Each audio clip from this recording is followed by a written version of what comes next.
Agora nós estaremos passando uns minutos aqui meditando na palavra do Senhor e queremos que você esteja aí intercedendo por nós, meditando aí juntamente comigo nessa palavra, porque a palavra do Senhor, ela nos sustenta, né? A palavra do Senhor é o nosso alimento diário e nós vamos estar nesse momento lendo aqui novamente, né? O texto que nós lemos no início do programa sobre a cura dos 10 leprosos. De caminho para Jerusalém, passava Jesus pelo meio de Samaria e da Galileia. Aí, ao entrar numa aldeia, saíram-lhe ao encontro 10 leprosos, que ficaram de longe e gritaram, dizendo: Jesus, mestre, compadece-te de nós. Ao vê-los, disse-lhes Jesus: Ide e mostrai-vos aos sacerdotes.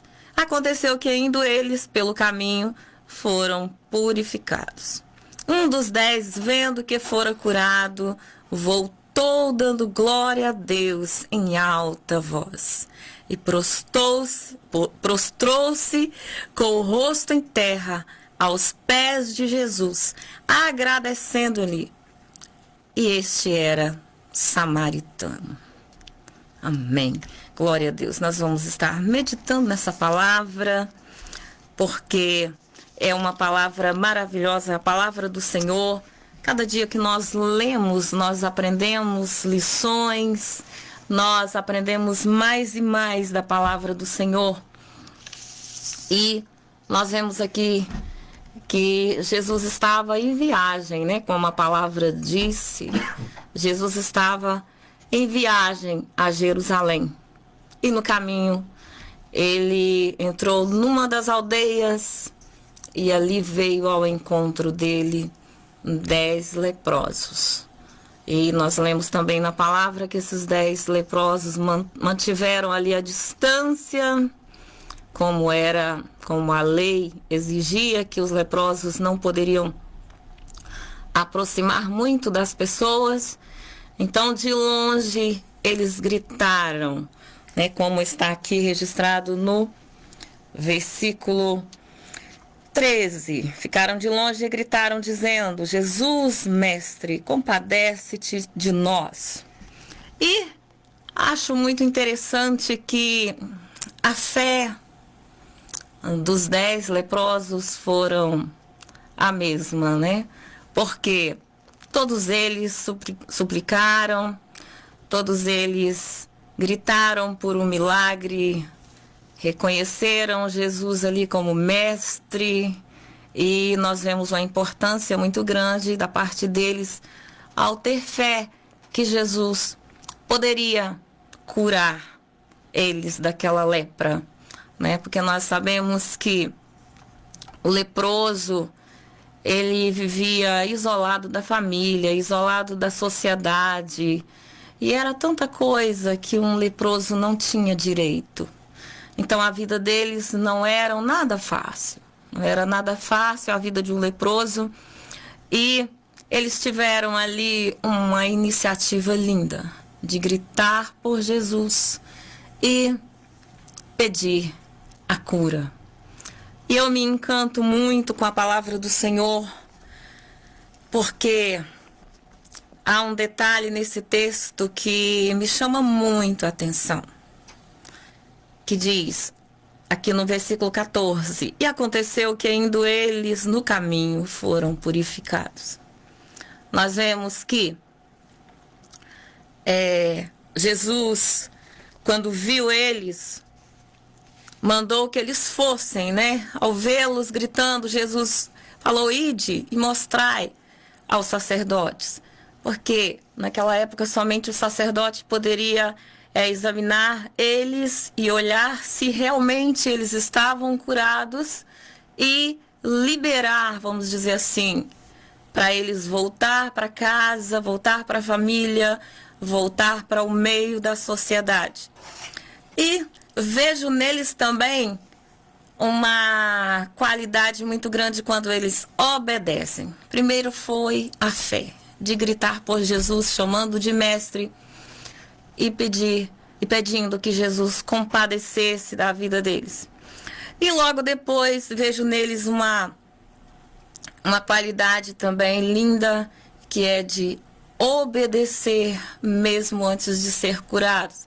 Porque quando você presta atenção aí na parte B do versículo 14, você vai entender que eles foram curados no caminho. Eles não foram curados quando eles gritaram por Jesus e nem quando chegaram lá no sacerdote. Eles foram curados durante a caminhada. Então, nós vemos aqui que quando Jesus ordenou que eles fossem mostrar ao sacerdote, eles ainda estavam leprosos. E no decorrer do caminho eles foram curados. E é aí que nós vemos uma coisa diferente em um deles. O samaritano, né, o estrangeiro, ele voltou. Quando ele percebeu, eu imagino assim, na minha mente, quando eu estou lendo esse texto, eu fico imaginando quando ele olhou para o corpo dele e viu a pele dele limpa. Ele colocou no seu coração, eu estou indo, nós estamos indo apresentar ao sacerdote. O sacerdote, ele pode nos dar carta branca para voltar para a sociedade, mas quem nos curou foi Jesus. E eu preciso voltar. Eu preciso voltar e agradecer a Ele. Não tem como eu seguir o caminho para o sacerdote sem agradecer a Jesus pela cura. Então, somente aquele samaritano voltou. Quando nós vemos aqui, no versículo 15, um dos 10, vendo que fora curado, voltou dando glória a Deus em alta voz. O 16 diz, e prostrou-se com o rosto em terra aos pés de Jesus, agradecendo-lhe, e era este samaritano. Então vejo aqui também uma coisa maravilhosa, né? Jesus recebeu aquele samaritano. Nós sabemos que os judeus não se falavam com o samaritano, havia ali aquele preconceito que todos nós que lemos a palavra de Deus conhecemos bem, e Jesus jogou por terra esse protocolo aí, né? Ele não deixou de dar a cura e abençoar a vida daquele homem por ser samaritano.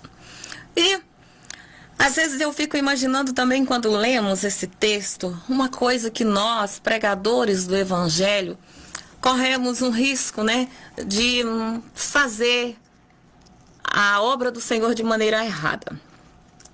Jesus, sendo Deus, sendo todo-poderoso, ele já sabia muito bem, ele sendo onisciente, né, que Jesus ele sabe todas as coisas. Ele já sabia muito bem que somente aquele estrangeiro iria voltar. E o que ele fez? Ele, como Deus, sabendo que só um seria grato, ele poderia ter curado somente o estrangeiro, né? Somente aquele que iria ser grato. Mas não. Jesus estendeu a sua cura a todos, né? Ordenou que tomasse o caminho ali, tomaram o caminho, todos os 10 estavam leprosos e durante a caminhada todos os 10 foram limpos. Então nós vemos aí que nós, pregadores do Evangelho, nós precisamos pregar o Evangelho de uma forma abrangente, pregar o Evangelho de uma forma amorosa, independente de quem seja. Porque às vezes nós, tão pecadores, tão falhos, às vezes pensamos assim, vou fazer isso aqui para quem não tem gratidão, vou orar, vou fazer uma campanha de oração para quem não é grato. Mas quando nós fazemos e algo do céu acontece na vida das pessoas, mesmo independente do comportamento delas, se elas são gratas ao Senhor ou se não são gratas, mas outras pessoas verão e saberão que o Senhor é Deus. Nada daquilo que o Senhor Jesus faz fica perdido. Ah, por que que orei para aquela pessoa ser curada, aquela pessoa foi curada e hoje não serve ao Senhor, não agradece ao Senhor. Mas nós não podemos olhar por esse lado, porque Jesus, sendo todo-poderoso, ele não olhou para isso. Ele curou todos os 10. Então, ele tão somente fez uma pergunta, né? Ele registrou ali a sua perguntinha. Você vê no versículo 17, quando Jesus perguntou, não era 10 os que foram limpos? Onde estão os 9? Então ele fez somente essa pergunta e deixou aqui registrado. Porque não houve porventura quem voltasse para dar glória a Deus, senão estrangeiro. E aí nós vemos aqui no 19, e disse-lhe, levanta-te e vai, a tua fé te salvou. Agora aqui nós vamos ver a diferença do que Jesus fez para um e do que Jesus fez para os 9.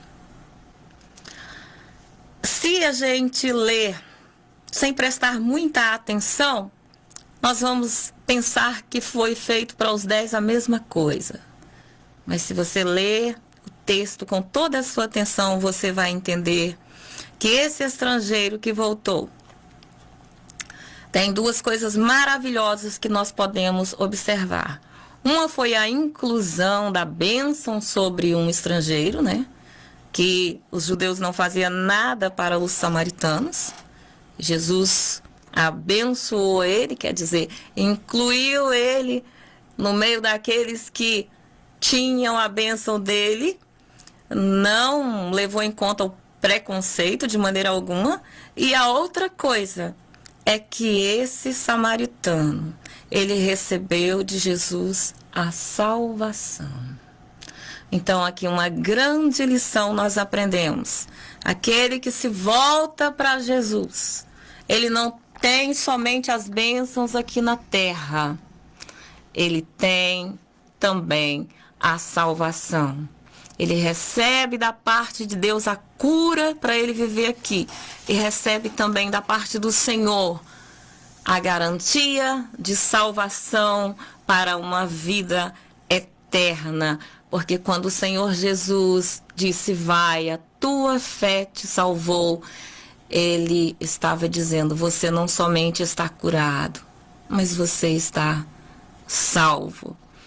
Então nós vemos a diferença que dos outros nós não temos muita coisa para contar, dos outros 9.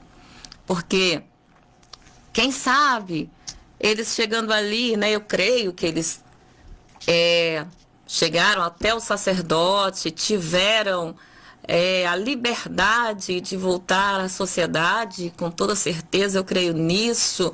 Voltaram para a família, voltaram para a sociedade, voltaram, quem sabe, para o trabalho, não sei, né? Mas tem uma coisa, quem volta para Jesus ganha muito mais, né? Quem volta para agradecer o Senhor, esse é bem-aventurado. Nós vemos aqui que a fé e a obediência, ela tem que ser acompanhada também do reconhecimento e da gratidão. Porque os outros 9, eles tiveram fé quando eles gritaram por Jesus. Eles tiveram obediência quando Jesus ordenou para eles irem ao sacerdote, porque o que adiantariam eles irem aos sacerdotes se eles não estavam curados? Mas eles obedeceram e foram. E pelo caminho, eles foram limpos. Então, para chegar ao sacerdote e receber liberdade, teriam que estar curados. E realmente, quando chegaram lá, eles estavam curados. Mas fé e obediência sem reconhecimento e gratidão não nos levam à salvação. É isso que nós queremos frisar nessa tarde. Porque a minha fé pode fazer com que eu adquira bastante coisas aqui na terra, cura, quem sabe até bens materiais, quem sabe tanta coisa eu posso conseguir. E a obediência também, né?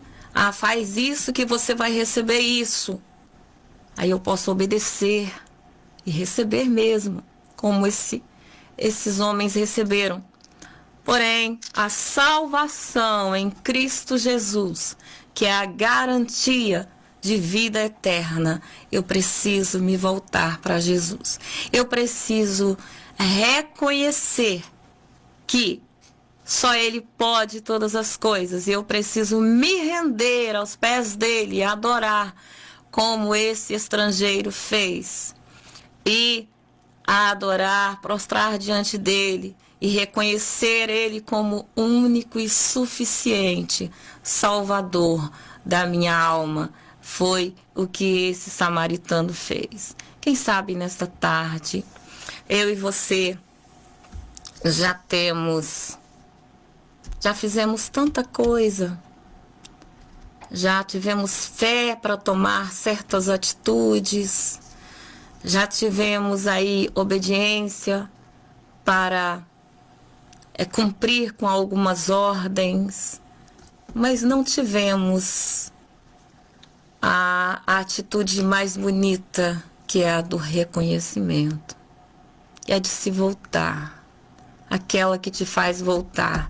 Não, eu estou indo aqui, mas primeiro eu preciso voltar, eu preciso fazer algo diante do meu Deus, eu preciso reconhecer que Jesus tem algo mais valioso para mim.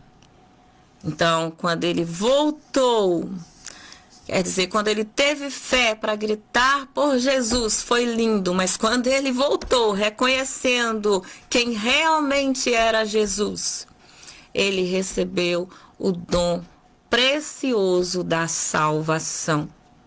E nesta tarde nós queremos te dizer que Jesus é aquele que declara salvação para você, é aquele que quebra o preconceito, mas você tem que voltar. Precisamos ter humildade de voltar. Não importa se a maioria seguiu adiante, porque se tivesse voltado ali 5, quer dizer, teria metade voltando, não seria assim tão, vamos dizer assim, o texto não chamaria tanta atenção. Mas ele voltou sozinho. 9 estava indo. Ele não foi com a maior parte. Mas ele ouviu a voz do céu falando no seu coração e voltou. E que nessa tarde eu e você possamos meditar nessa palavra, tirar lições nessa palavra e se voltar para o Senhor. Quem sabe nós estamos aí andando, mas nós temos que parar, temos que voltar, rever nossos conceitos, nos prostrar diante de Jesus, adorar a Ele, reconhecer o que Ele tem feito no caminho, né? Esse caminho aí é a minha vida e a sua vida, é a nossa trajetória. Então, no meio do caminho, Jesus tem nos limpado da lepra do pecado, Ele tem feito tanta coisa por nós. E nós precisamos voltar, precisamos prostrar diante dEle e adorar a Ele, reconhecer Ele como único e suficiente Salvador da nossa alma. Esse é o nosso recado nessa tarde, esse é o nosso conselho nessa tarde. E que esta palavra possa ter falado no seu coração, queimado no seu coração, e esta palavra venha ser guardada no seu coração. Senhor nosso Deus, nós te adoramos, ó Deus, pela tua palavra, nós te louvamos, ó Deus, por esse texto lido nesta tarde. E que esta palavra possa servir, ó Deus, de exemplo, de lições, e que nós possamos ter aprendido grandes coisas através desse texto nesta tarde. Que o Senhor venha nos abençoar, abençoar a cada ouvinte que tem ouvido esta palavra, ó Deus, que cada um deles seja guardado pelo Senhor, que essa palavra seja guardada no coração deles e que eles possam ter a atitude de voltar e se prostrar aos pés do Senhor. É o que nós te pedimos e te agradecemos em nome de Jesus. Amém.